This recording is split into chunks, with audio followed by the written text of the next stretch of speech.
just thinking about the glass cliff phenomenon, how women are more, how it's how companies usually hire women when their company is in a crisis state, or but specifically psychological perception that they're in a crisis state because it's usually stock. It doesn't matter. The finances can be fine, but if the stock is dropping, society perceives that they're in a bad situation, and they're more likely to hire women because I've noticed people say, think manager, think male, think crisis, think female. But I think there's a, a weird message there is that as if the qualities that women possess, they're great to get you out of trouble, but if you want to stay successful, just hire a man. So I really don't see the kind of coherent thought, because one would think if the values and if the kind of characteristics that women possess in leadership are so valid in crisis that they get hired specifically for that, that the companies and people would seek those qualities in both times to maintain the success of Mm, the nation, but that doesn't happen really.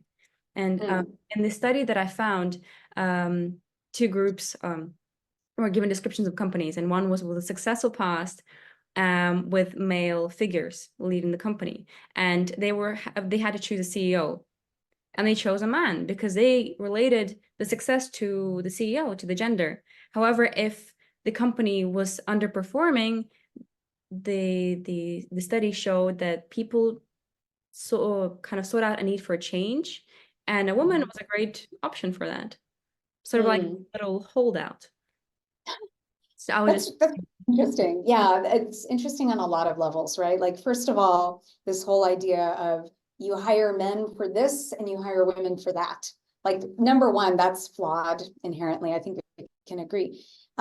This whole idea of, the CEO is a man, and I think we can also agree that, well, it's because we've had a lack of role models as women. So number one, we don't see ourselves to be maybe possible to even get that role. So it's a lack of confidence holding us back.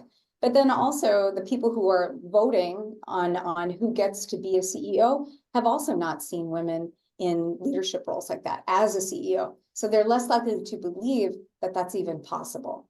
And I agree with what you're saying about how if a woman with her unique skill set and approach to leadership is more likely to get us out of a crisis, wouldn't you want her driving the boat the whole time? Like, how would that affect, like getting into the crisis in the first place? I think it's the whole it's all very fraught because the data we're working with is skewed because we have had historical norms for hundreds and hundreds of years at this point. So in a way, we as women haven't been given the opportunity to prove ourselves in the modern world.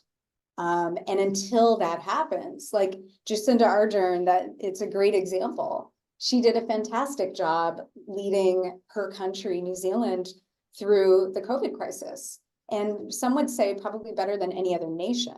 So, yeah, I mean, was she in power before COVID? Yes, she was. And I think New Zealand was doing great. I mean, just the fact that they aren't really in the news that much shows to me that they're doing great, right? yeah, yeah. So yeah, it's interesting, the whole binary kind of conversation around men are good at this and women are good at that. If I had to bet money on males or females in leadership roles, I would always bet money on females doing a better job at leading a group of people. And it's been proven that women who lead, and I don't have the statistic right here, but companies led by women are more profitable than companies led by men, like by and large. Yeah, I mean, I think it's interesting to think about, well, what is leadership? What is effective leadership? Taking all the gender conversation out of it. Mhm. Well, effective leadership is being able to move people in a direction towards a collective goal, right? And when you talk about, for example, this calmness and compassion, calmness and compassion is pretty good for building relationships and trust. And if you want to have people operating at their optimum collaborative potential, which is what a team is, then you need to have good communication skills. You need to be able to build that trust. You need to be able to speak calmly, and you need to be able to demonstrate compassion so that people feel like they're part of this team.